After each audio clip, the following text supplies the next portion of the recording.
어느 날 갑자기 세계 최강 경제가 무너지기 시작했습니다. 수십 개의 거대 은행들이 연쇄적으로 파산 위기에 몰렸고 수백만 명이 일자리를 잃었으며 부동산 거품이 터지면서 공황 상태가 전 세계로 퍼져나갔죠. 모든 사람들이 혼란에 빠진 채 묻고 있었습니다.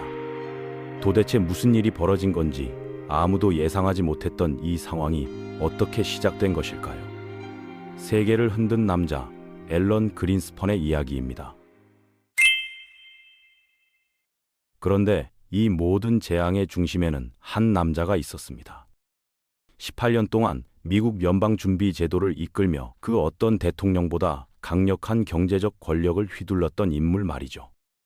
1926년 뉴욕의 부유한 유대인 가정에서 태어난 앨런 그린스펀의 아버지 허먼은 1920년대 호황기에 주식 브로커로 큰 성공을 거두고 있었습니다. 그런데 앨런이 태어난 지 3년 후인 1929년 주식시장이 대폭락하면서 대공황이 시작됐고 허먼은 모든 재산을 잃게 됐죠. 더 충격적인 것은 허먼이 가족을 버리고 떠났다는 사실입니다. 이혼이 사회적으로 금기시되던 시절에 아내와 어린 아들을 홀로 남겨둔 채 사라져버렸던 거예요.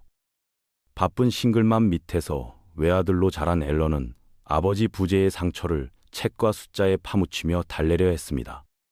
그는 머릿속으로 복잡한 계산을 하며 시간을 보내는 것을 즐겼고 역사책을 읽으며 19세기 거대한 산업 재벌들인 록펠러나 벤더빌트 같은 인물들에게 매료됐죠.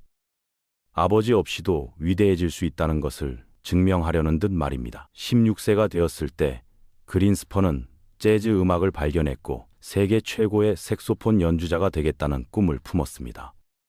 하루 6시간씩 색소폰을 연습했던 그린스펀은 실력이 늘면서 헨리 제롬이라는 순회 밴드에 합류할 수 있었습니다. 그런데 같은 밴드에는 후에 전설적인 재즈 연주자가 될 스탠 게츠가 있었죠. 아무리 열심히 연습해도 스탠의 천재적인 재능을 따라잡을 수 없다는 것을 깨달은 그린스펀은 좌절감을 느꼈습니다.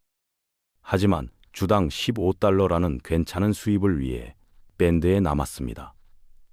이때 그린스펀은 숫자에 강하다는 장점을 살려 밴드의 비공식 회계 담당이 됐고 장부를 정리하고 세금을 처리하는 일을 맡았습니다. 1945년 모든 계정이 완벽하게 균형을 이루는 것을 보며 그린스펀은 엄청난 성취감을 느꼈습니다. 다른 사람들이 지루해하는 회계 업무에서 자신만의 통제감과 만족을 발견한 거죠. 이것이야말로 자신의 진정한 재능이라고 확신한 그린스펀은 결국 밴드를 떠나 새로운 길을 찾기로 결심했습니다. 대공황과 2차 세계대전을 경험한 후 뉴욕 대학교에 입학해 경제학을 전공하게 된 그린스펀은 당시 유행하던 케인즈 경제학과는 반대 방향으로 나아갔습니다. 정부 개입을 옹호하는 케인즈 경제학 대신 그린스펀은 자유시장 경제와 정부 개입 축소를 지지하게 됐습니다. 어린 시절부터 동경해왔던 19세기 산업 거물들의 영향으로 개인의 이윤 추구가 경제 성장의 원동력이라고 믿었던 거죠. 1948년 모든 과목에서 A 학점으로 졸업한 그린스펀은 1950년 컬럼비아 대학교에서 석사 학위를 받았습니다.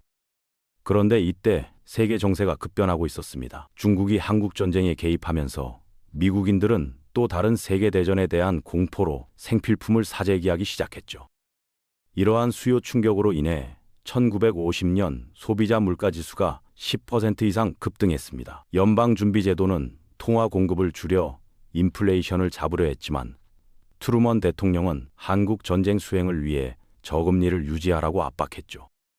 그런데 놀랍게도 연방준비제도는 트루먼의 요구를 거부했습니다. 이전까지 사실상 백악관의 돈 인쇄 기계 역할을 하던 연방준비제도가 처음으로 독립성을 주장한 역사적 순간이었던 거예요.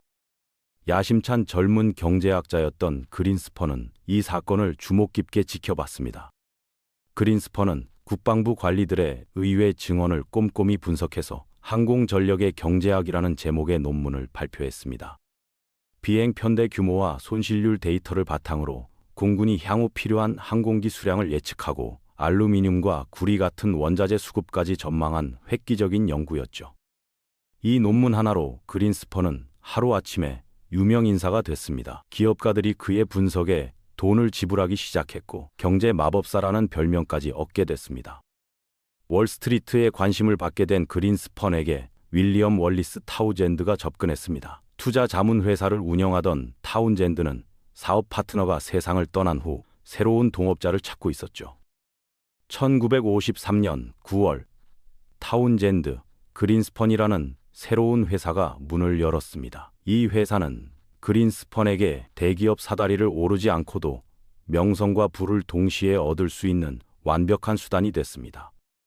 그린스펀은 철강 산업 분석에 집중했습니다. 당시 계량 경제학이 널리 알려지기 전이었는데 그린스펀은 통계 분석의 힘을 활용해 철강 생산량을 예측하는 정교한 모델을 구축했죠. 철도 운송량이나 선박 화물량 같은 다양한 요소들을 종합적으로 고려한 혁신적인 접근법이었습니다. 점점 더 많은 고객들이 그린스펀의 통찰력을 원했고 회사는 10년 만에 기록적인 성장을 이뤘습니다. 존슨 대통령은 트루먼이 하지 못한 일을 해냈습니다. 연방준비제도를 자신의 의지에 굴복시킨 거예요. 독실한 자유주의자였던 그린스펀은 존슨 행정부를 극도로 혐오했기 때문에 닉슨 선거 캠페인 참여 제안을 받아들였습니다.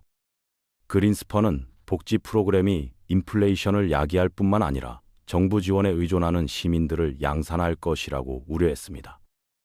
닉슨이 성공적으로 대통령에 당선된 후 그린스펀은 수석 경제학자 자리를 기대했지만 그 자리를 얻지 못했죠. 오히려 닉슨이 진정한 보수주의자가 아닌 기회주의적이고 편집증적인 정치인이라는 것을 깨달았습니다. 닉슨의 경제정책이 1974년 실패하기 시작하자 그는 결국 그린스펀을 백악관 경제자문위원회 의장으로 임명했습니다. 그린스펀이 취임한 첫날, 타이밍은 최악이었습니다. 워터게이트 스캔들로 인해 닉슨 대통령이 사임을 발표한 바로 그 시점이었으니까요.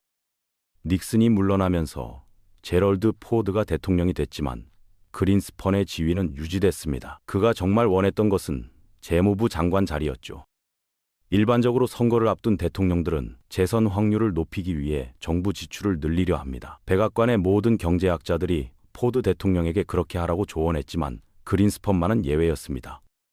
그린스펀은 포드에게 정부 지출을 줄이라고 조언했습니다. 예산 변화 없이도 경제가 계속 성장할 것이라고 예측했거든요. 결과적으로 포드 대통령은 재선에 실패했고 그린스펀의 정치 경력도 끝나는 듯 보였습니다. 뉴욕으로 돌아가 월스트리트 컨설턴트로 복귀한 그린스펀은 자신에게 아직 배울 것이 많다는 것을 인정하며 박사 과정을 완료했습니다.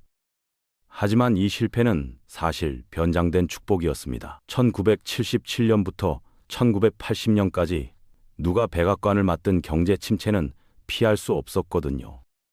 만약 그린스펀이 재무부 장관이 됐다면 그의 명성은 크게 손상됐을 것이고 나중에 연방준비제도 의장이 되는 기회도 놓쳤을 겁니다.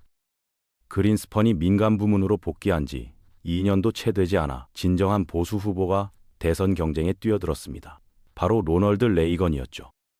선거 기간 동안 레이건에게 조언했던 그린스펀은 사회보장국장과 외교관계위원회 이사를 역임하며 레이건이 결국 자신을 재무부 장관으로 임명하리라 믿었습니다. 그런데 1987년 더 나은 기회가 찾아왔습니다. 폴 볼커는 미국 인플레이션이 위험한 12% 수준에 달했을 때 지미 카터에 의해 연방준비제도 의장으로 임명됐습니다. 볼커는 강제로 금리를 대폭 인상해 처음 3년간 경기 침체를 초래했지만 결국 인플레이션 문제를 해결했죠. 하지만 1987년이 되자 볼커의 정치적 이념이 백악관과 맞지 않게 됐습니다. 레이건 행정부는 은행 규제를 완화해 증권 업무 진출을 허용하려 했지만 은행들은 연방준비제도의 승인도 받아야 했거든요. 볼커는 은행들이 너무 거대해져서 망하기엔 너무 큰 존재가 될 것을 우려했습니다. 볼커가 세 번째 임기를 거부하기로 결정하자 앨런 그린스펀에게 절호의 기회가 찾아왔습니다. 이것이야말로 그가 꿈꿔왔던 자리였죠. 그린스펀은 이제 통화 공급을 통제할 수 있는 권한을 갖게 됐지만 금융 재앙이 바로 코앞에 다가와 있었습니다. 새로운 연준 의장에게 궁극적인 시험이 될 상황이었던 거예요. 그린스펀이 연준을 맡은 지 몇 주 만에 다우지수가 500포인트 이상 폭락하는 블랙 먼데이가 발생했습니다. 점심 식사 전까지만 해도 지옥의 문이 다시 열릴 것 같았고 추가로 20-25% 더 하락할 것이라는 공포가 시장을 지배했습니다.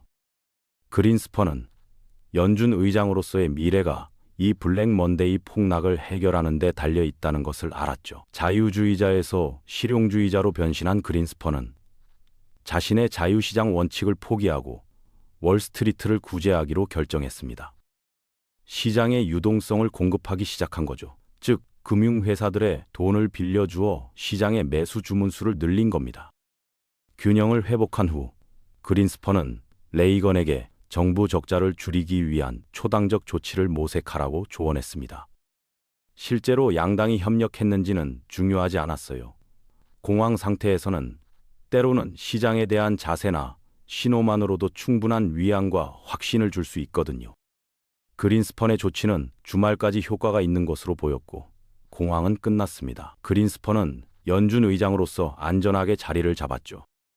미국 경제는 대침체라고 불리는 시기에 진입했습니다. 1980년대부터 2000년대 초까지 꽤 좋은 시절이었습니다. 경제가 매우 잘 돌아갔고 주식시장도 상승했으며 세계 대부분의 국가들이 시장 경제에 더 많은 관심을 보이게 됐죠. 그린스펀은 매우 정확하게 단기 경제 상황을 예측할 수 있는 능력을 가진 인물로 알려지게 됐습니다. 그린스펀은 금리라는 레버를 양방향으로 움직이며 경제 지표들을 적절한 수준으로 유지했습니다. 이는 매우 위험한 위치였습니다. 그린스펀 의장은 사실상 경제의 황제가 됐고 사람들이 그가 경제에 대해 모든 것을 안다고 믿었기 때문에 거의 반대에 직면하지 않았습니다. 그를 독재자라고 부르는 것은 옳지 않겠지만 그가 쇼를 운영했던 것은 분명합니다. 하지만 경제학은 과학이 아니었고 이론이나 지식은 지적 우월감이 커질수록 영원히 사실로 유지되는 것도 아니었죠. 그린스펀은 금융 파괴의 씨앗을 뿌리고 있었습니다. 그린스펀이 연 쉬운 돈의 시대를 이용해 한 월스트리트 거물이 무명에서 거대 월스트리트 회사의 CEO가 됐습니다. 자본에 쉽게 접근할 수 있는 환경에서 이 모든 것을 성취했던 거죠. 그의 이름은 샌디 와일이었고 이제 와일은 더 큰 것을 상상하고 있었습니다. 자신의 회사 트래블러스와 거대 은행 시티코프의 합병 말이죠. 단 하나의 문제가 있었습니다. 불법이었거든요. 하지만 샌디 와일에게는 조류를 바꿀 수 있는 능력이 있는 친구가 있었습니다. 앨런 그린스펀은 어렸을 때부터 독점을 옹호해 왔습니다. 독점 기업이 단순히 나머지 기업들보다 더 효율적으로 운영된다고 믿었거든요. 트래블러스와 시티코프의 합병에 대해 그린스펀은 아무 말도 하지 않았습니다. 연방준비제도는 그들에게 1년간의 면제를 주었고 강력한 월스트리트 은행가들의 로비 덕분에 의회와 빌 클린턴이 글래스-스티갈법을 폐지했습니다. 단기적으로 은행 산업은 급성장했고 많은 대형 은행들이 다른 금융회사들과 합병하며 더욱 거대해졌습니다. 그린스펀의 권력과 명성도 더욱 강해졌죠. 그는 금융 파생상품 사용을 옹호했고 이를 규제하려는 모든 시도를 무너뜨렸습니다. 전문가들이 비공개로 협상하는 파생상품 거래에 대한 규제는 불필요하다고 주장했던 거예요. 부동산 붐이 일어나면서 그린스펀은 시장이 너무 과열됐다는 것을 알았습니다. 평소의 전술대로 금리를 인상할 계획이었지만 상처를 치유하기에 충분할 뿐이었고 근본적인 질병은 거의 20년 동안 무시되고 있었습니다. 18년간 연준 의장이었던 그린스펀은 공식적으로 은퇴하고 벤 버냉키에게 바통을 넘겼습니다. 그는 월스트리트 기업들이 기록적인 이익을 계속 내고 있었기 때문에 여전히 번영하는 것처럼 보이는 경제를 남겨두고 떠났습니다.